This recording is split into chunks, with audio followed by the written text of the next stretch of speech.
Tin đồn bí mật, Phùng Thiệu Phong và Triệu Lệ Dĩnh đã tái hôn lại rộ lên. Tin đồn bí mật, Phùng Thiệu Phong và Triệu Lệ Dĩnh tình yêu tưởng tàn nhưng lại chớm nở lần hai. Buổi sáng đầu mùa thu ở Bắc Kinh, không khí dịu nhẹ và nắng trải vàng trên những con đường lát đá.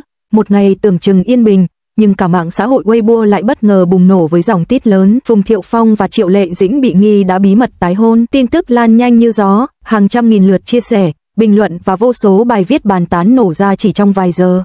Người hâm mộ vừa bất ngờ, vừa phấn khích, vừa hoang mang không biết thực hư ra sao. Tất cả bắt đầu từ một bức ảnh được lan truyền trên mạng, hình ảnh một cặp đôi đeo khẩu trang, nắm tay nhau bước ra từ một tòa nhà hành chính ở Thượng Hải. Góc chụp mờ, ánh sáng ngược, nhưng dáng người, cách bước đi và cả tư thế quen thuộc khiến nhiều người lập tức nhận ra đó là Phùng Thiệu Phong và Triệu Lệ Dĩnh. Ngay dưới bài đăng, dòng chú thích chỉ có hai chữ, lại rồi. Không ai biết ai là người đăng đầu tiên, nhưng bức ảnh nhanh chóng trở thành chủ đề nóng. Một số cư dân mạng khẳng định họ tận mắt nhìn thấy hai người cùng đi vào tòa nhà, nơi được cho là văn phòng đăng ký kết hôn. Một số khác lại nói rằng, vài ngày trước Phùng Thiệu Phong đã đưa con trai đến đoàn phim của Triệu Lệ Dĩnh, hai người còn ăn trưa cùng nhau rất thân mật. Dù phía hai ngôi sao vẫn chưa có phản hồi, mạng xã hội đã ngập tràn lời chúc mừng. Nếu là thật thì đây là cái kết đẹp nhất mà fan mong chờ từ lâu. Họ xứng đáng có một cơ hội nữa để hạnh phúc. Mong lần này Phong Dĩnh sẽ nắm tay nhau mãi mãi. Để hiểu vì sao tin đồn này khiến công chúng xúc động đến vậy, cần nhìn lại chặng đường tình yêu đầy sóng gió của họ. Phùng Thiệu Phong, nam diễn viên xuất thân danh giá, được biết đến với phong thái nho nhã, lịch lãm và tài năng. Triệu Lệ Dĩnh, cô gái bước ra từ vùng quê Hà Bắc, đi lên từ những vai phụ nhỏ bé, từng bị coi thường vì xuất thân bình dân, nhưng bằng nghị lực và tài năng, cô đã trở thành một trong những minh tinh hàng đầu Hoa ngữ. Hai người gặp nhau trong quá trình quay phim Minh Lan Truyện, bộ phim cổ trang nổi tiếng năm 2018. Khi ấy, khán giả không chỉ say mê cặp đôi trên màn ảnh mà còn cảm nhận được một sự hòa hợp lạ kỳ ngoài đời thật. Những ánh mắt trao nhau, những cử chỉ tự nhiên, những khoảnh khắc đằng sau hậu trường, tất cả khiến người ta tin rằng họ thực sự đã yêu nhau. Và đúng như vậy, sau khi phim kết thúc, Phùng Thiệu Phong và Triệu Lệ Dĩnh bất ngờ tuyên bố kết hôn, khiến cả làng giải trí chấn động. Không tiệc cưới hoành tráng, không ồn ào, họ chọn cách lặng lẽ đăng ký rồi cùng nhau chào đón đứa con trai đầu lòng trong niềm hạnh phúc giản đơn. Thế nhưng, hạnh phúc ấy không kéo dài mãi. Năm 2021, họ chính thức tuyên bố ly hôn. Cả hai đều giữ thái độ im lặng, không đổ lỗi, không công kích, chỉ nhẹ nhàng nói rằng chúng tôi từng là người thân, giờ vẫn sẽ cùng nhau chăm sóc con. Từ đó, hai người rẽ hai hướng. Triệu Lệ Dĩnh lao vào công việc, liên tiếp có những vai diễn ấn tượng, còn Phùng Thiệu Phong trở nên trầm lắng hơn, ít xuất hiện, dường như dành phần lớn thời gian cho con trai. Nhưng tình yêu nếu từng thật lòng hiếm khi mất đi, nó chỉ lùi lại, âm ỉ trong lòng, chờ một cơ hội để nảy nở lần nữa. Thật ra, nếu để ý kỹ, trong suốt năm qua, giữa Phùng Thiệu Phong và Triệu Lệ Dĩnh luôn xuất hiện nhiều chi tiết khiến người hâm mộ nghi ngờ. Đầu tiên là ảnh hậu trường, khi Triệu Lệ Dĩnh quay phim ở Thượng Hải, Phùng Thiệu Phong bị bắt gặp xuất hiện gần đó, đi cùng một trợ lý cũ từng làm việc cho cả hai. Thứ hai là món quà sinh nhật, vào sinh nhật con trai, Triệu Lệ Dĩnh đăng ảnh chiếc bánh kem có hình ba người nắm tay cha, mẹ, con. Dù không ghi chú thích, nhưng người hâm mộ nhanh chóng nhận ra chữ viết trên bánh rất giống nét chữ của Phùng Thiệu Phong. Thứ ba là ánh mắt trong một buổi lễ trao giải gần đây, khi Triệu Lệ Dĩnh lên nhận giải, Phùng Thiệu Phong ngồi dưới hàng ghế khán giả, ống kính vô tình bắt được khoảnh khắc anh nhìn cô, ánh mắt ấy vừa tự hào, vừa buồn, vừa sâu như đại dương. Nhiều người nói, ánh mắt ấy không phải của một người đã quên. Và rồi, tin đồn bí mật tái hôn xuất hiện như một mảnh ghép hoàn chỉnh cho bức tranh tình yêu chưa từng phai. Các trang báo lớn lập tức liên hệ với hai bên. Đại diện của Phùng Thiệu Phong chỉ nói ngắn gọn, chúng tôi không có gì để chia sẻ thêm. Phía Triệu Lệ Dĩnh thì đáp bằng một câu nhẹ nhàng, cảm ơn mọi người đã quan tâm. Lệ Dĩnh hiện đang tập trung cho dự án mới. Hai câu trả lời ngắn gọn, không khẳng định cũng không phủ nhận, lại càng khiến tin đồn trở nên khó lường. Trong khi đó, trên mạng, hàng loạt hình ảnh, clip và bằng chứng tình cảm được fan chia sẻ. Một người tự xưng là hàng xóm của Phùng Thiệu Phong viết, thỉnh thoảng tôi thấy Triệu Lệ Dĩnh đưa con đến nhà anh ấy. Hai người vẫn nói chuyện rất tự nhiên, không giống người đã chia tay. Một tài khoản khác lại đăng ảnh chụp chiếc vòng tay trên cổ tay Triệu Lệ Dĩnh, nói rằng đó là món quà Phùng Thiệu Phong từng tặng cô trước khi kết hôn. Càng ngày, những bằng chứng càng nhiều và tin đồn dường như trở thành ngọn lửa không thể dập tắt. Giữa ồn ào, một người bạn thân của cả hai diễn viên cùng thời chia sẻ trên Weibo, tình yêu của họ giống như hai dòng sông, có lúc tách, có lúc gặp lại. Tôi tin, nếu họ tái hợp, đó không phải vì dư luận, mà vì trái tim. Câu nói ấy khiến hàng triệu người hâm mộ xúc động. Thật vậy, tình yêu giữa Phùng Thiệu Phong và Triệu Lệ Dĩnh từng trải qua thử thách của thời gian, của danh vọng, của tổn thương, nhưng chính con trai của họ, chính sự đồng điệu trong tâm hồn và ký ức đã từng chung khiến họ không thể thực sự rời xa nhau. Nhiều người tin rằng, nếu họ quay lại, đó sẽ không còn là sự bốc đồng của cảm xúc mà là một quyết định chín chắn để xây lại hạnh phúc đã từng đánh mất. Điều khiến tin đồn này trở nên đáng tin hơn bao giờ hết, chính là sự im lặng của cả hai. Không ai phủ nhận, không ai phản bác, dường như họ chọn cách để thời gian trả lời thay lời nói.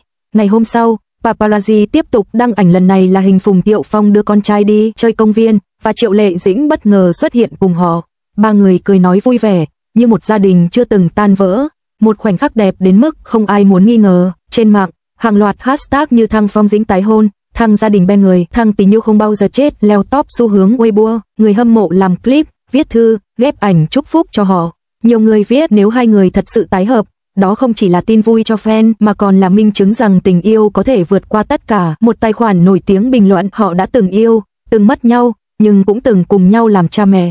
Đó là mối dây ràng buộc sâu nhất, thiêng liêng nhất. Tình yêu đó, có lẽ chỉ cần một tia lửa nhỏ là bùng lên lại. Dù thực hư thế nào, điều chắc chắn là câu chuyện của họ đã chạm đến trái tim hàng triệu người. Bởi không chỉ là chuyện của người nổi tiếng mà còn là hình ảnh của biết bao cặp đôi ngoài đời từng yêu, từng xa nhau nhưng vẫn không quên. Phùng Thiệu Phong từng nói trong một cuộc phỏng vấn, nếu có thể quay lại, tôi sẽ vẫn chọn cô ấy vì dù có bao nhiêu đau khổ, đó vẫn là người khiến tôi hạnh phúc nhất. Còn Triệu Lệ Dĩnh, khi được hỏi về tình yêu, cô chỉ mỉm cười. Tôi tin, người từng nắm tay mình đi qua giông bão, dù có rẽ lối, cũng vẫn là một phần trong tim mình. Hai câu nói ấy, dù cách nhau vài năm, giờ được người hâm mộ ghép lại, lan truyền khắp mạng như một lời hẹn ước không cần thốt ra. Tin đồn rồi sẽ qua, như bao sóng gió trong giới giải trí.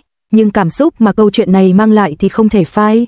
Bởi lẽ, giữa một thế giới đầy giả tạo và những mối quan hệ mong manh, người ta vẫn muốn tin rằng tình yêu thật sự có thể quay lại. Có thể Phùng Thiệu Phong và Triệu Lệ Dĩnh đã tái hôn, hoặc có thể họ chỉ đơn giản là hai người từng yêu, giờ cùng chăm sóc con bằng sự tôn trọng. Nhưng dù thế nào, họ đã dạy chúng ta một điều, tình yêu chân thành không bao giờ biến mất, nó chỉ ngủ yên trong lòng người, chờ đúng lúc để nở hoa lần nữa. Và nếu ngày nào đó, hai người thật sự xuất hiện trong bức ảnh cưới mới không ai còn thấy, tin đồn là từ đúng nữa, bởi đó sẽ là điều đẹp nhất mà mọi con tim mong chờ. Những ngày gần đây, làng giải trí Hoa ngữ lại một lần nữa chao đảo khi hàng loạt tin đồn về việc Phùng Thiệu Phong và Triệu Lệ Dĩnh bí mật tái hôn lan truyền với tốc độ chóng mặt trên các diễn đàn mạng xã hội. Một bức ảnh được cho là chụp tại một khu biệt thự yên tĩnh ở Thượng Hải, nơi Phùng Thiệu Phong đang sinh sống, đã làm dấy lên hàng nghìn bình luận, phân tích, đồn đoán và trên hết là hy vọng của người hâm mộ rằng cặp đôi từng được xem là ngôn tình bước ra đời thật này có thể đã thật sự quay lại bên nhau. Bức ảnh không rõ nét, chỉ thấy thấp thoáng bóng dáng một người phụ nữ mặc áo khoác trắng bước ra từ cổng nhà nam diễn viên, tay cầm túi đồ trẻ em và một chiếc ô màu xanh nhạt. Ngay lập tức, cư dân mạng tinh mắt phát hiện đó chính là Triệu Lệ Dĩnh, người từng là vợ cũ của Phùng Thiệu Phong và là mẹ của cậu con trai nhỏ. Dưới bài đăng, vô số bình luận dậy sóng, chẳng lẽ họ thật sự quay lại rồi sao? Tình cũ không rủ cũng tới. Nhìn dáng đi quen thuộc ấy thì ai mà không nhận ra, nếu thật là tái hôn, đây chắc chắn là tin vui lớn nhất năm nay của Showbiz. Phùng Thiệu Phong và Triệu Lệ Dĩnh từng là một trong những cặp đôi vàng của làng giải trí Hoa ngữ. Họ bén duyên khi hợp tác trong phim Minh Lan truyện, rồi sau đó nên duyên vợ chồng trong sự chúc phúc của hàng triệu người. Tuy nhiên, hạnh phúc ấy lại không kéo dài lâu. Năm 2021, hai người chính thức xác nhận ly hôn, để lại bao tiếc nuối và hụt hẫng trong lòng công chúng. Dù chia tay, cả hai vẫn luôn thể hiện thái độ văn minh, tôn trọng lẫn nhau. Họ không hề nói xấu đối phương, không có bất kỳ tranh chấp nào, thậm chí còn cùng nhau chăm sóc con trai trong âm thầm. Chính sự im lặng đầy trưởng thành ấy lại khiến người ta càng tin rằng giữa họ tình cảm chưa bao giờ thật sự hết. Một nguồn tin thân cận tiết lộ với giới truyền thông rằng Phùng Thiệu Phong chưa từng thôi quan tâm đến Triệu Lệ Dĩnh.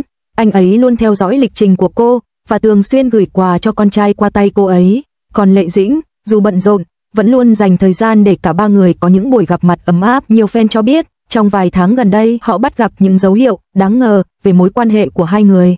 Trước hết là việc Triệu Lệ Dĩnh thường xuyên xuất hiện ở khu vực gần biệt thự của Phùng Thiệu Phong. Sau đó, cô cũng được thấy cùng con trai đi ăn tối tại một nhà hàng chỉ cách nhà anh vài con phố.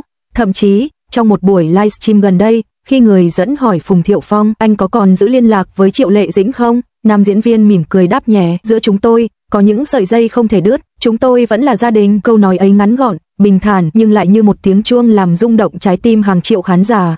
Phải chăng, sợi dây không thể đứt ấy chính là tình yêu? Hay đó là sự gắn kết không thể xóa nhòa của hai người từng yêu nhau sâu đậm và cùng chia sẻ một đứa con? Càng ngày, tin đồn về việc họ tái hôn càng được lan tỏa mạnh mẽ.